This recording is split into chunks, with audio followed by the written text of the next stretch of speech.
छगन भुजबळांनी समता परिषदेचा एखादा पक्ष काढावा असं महादेव जानकर यांनी सल्ला दिलाय। भुजबळांनी पक्ष काढावा, आम्ही त्यांच्यासोबत युती करू असं जानकर म्हणाले। तर लोकसभेला तिसऱ्या पक्षाची मतं भाजपला वळवली असंही जानकर म्हणाले। भुजबळांवरती अन्याय झाला असं तुम्हाला वाटतं? नाही, आता ते काय झालंय की ह्या ओबीसींची अशीच अवस्था होणार आहे। जिस समाज का दल है उस समाज का बल है।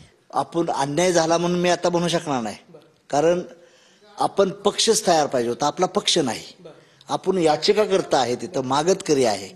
देणारे बनणारे असाल तर आम्ही आमचं दल तयार केलं पाहिजे। स्वतः आम्ही त्यांना सांगितलं होतं की तुम्ही समता परिषदचा एखादा पक्ष काढा, आम्ही तुमच्यावर युती करू किंवा तुम्ही आमच्या ही करा।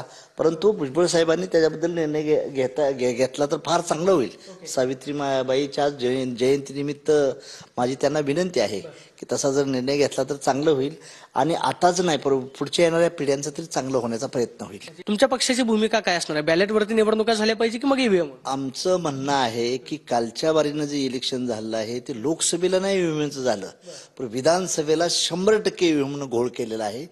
मग तुमचं सरकार आणि तुमचं विकासाचं एवढं काम चांगलं आहे तर तुम्ही बॅलेटमध्ये घ्या ना। आमचा पराभव झाला तर आम्ही मान्य करू।